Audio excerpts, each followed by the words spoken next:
Hello, it's Emma here, and in this video I am going to explain to you exactly how you get tennis elbow.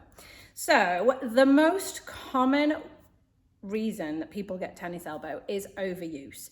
And so what we tend to do is look back. What changed 3 to 6 months ago before you started feeling the symptoms?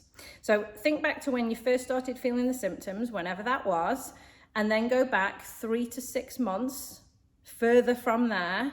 What changed? Something changed. For some people it's a change in job. For some people it's not necessarily a change in job, but a change in their workstation setup. Maybe their workstation was set up slightly differently. Some people may have started a new exercise routine. Maybe they started to go heavier in the gym.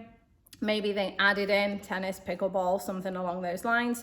Maybe it was just even something as simple as somebody went traveling and they were lugging that heavy suitcase around. Somebody might have moved house. Somebody was doing renovations on their house. Somebody was cleaning their house for the holidays, whatever it was. But look back and see if you can figure out what it was. 3 to 6 months before you started feeling the symptoms, something changed. So what happens is there's a change in biomechanics, there's a change in use, the muscles of the forearm are starting to work harder, and consequently they start pulling on the tendon that is attached to the elbow.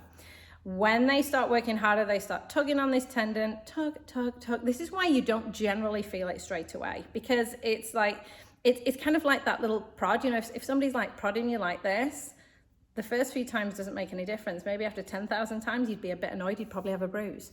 So it's essentially that same principle. It's that little something, just irritating away. And what happens is that's what starts to affect the tendon. Now, that is the most common way people get tennis elbow. And I talked in my last video about what tennis elbow is. So if you didn't catch that, please check that out as well, because I explain what happens to the tendon in tennis elbow. So overuse is the number one cause of tennis elbow. And when I say tennis elbow, please insert golfer's elbow. Really, any tendon issue is essentially going to be the same. Now, you can get tennis elbow, and I have seen people who have tennis elbow from an injury, from a direct trauma, maybe a slip or trip, maybe a bump to the elbow, to that tendon. That can then trigger a tennis elbow response.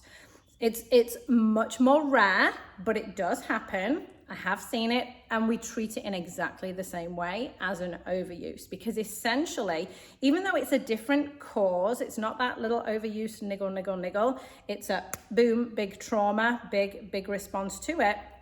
The thing that happens to the tendon, the way the tendon degenerates, is essentially the same.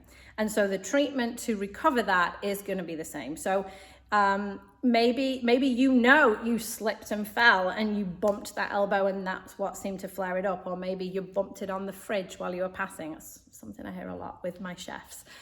So whether it was one of those things, whether it was that direct trauma, can still trigger tennis elbow. Much more rare, but can happen. The third thing that can trigger tennis elbow is taking particular antibiotics. And I know that sounds really bizarre, but that can cause a tennis elbow response, or it can cause a tendon problem response. Now, not necessarily always tennis elbow. Sometimes that can be the Achilles tendons that are flared up, or the patella tendons around the knees, even tendons around the shoulder, but it can lead to tennis elbow. I have seen clients who that has been the cause of their tennis elbow. So if you recognize any of those causes as starting off your elbow pain, and you have pain on the outside of your elbow, it could possibly be tennis elbow. Obviously, you've had a diagnosis from your doctor or other medical practitioner, and you know you've got tennis elbow. They're the causes for it. But no matter what the cause, the treatment is the same. So over the next few weeks, I'm going to be putting more videos out with regards to the best things that you can be doing, how you can prevent tennis elbow, golfer's elbow. All of this is coming. So please like and subscribe, and I'll see you in the next video. Take care. Bye.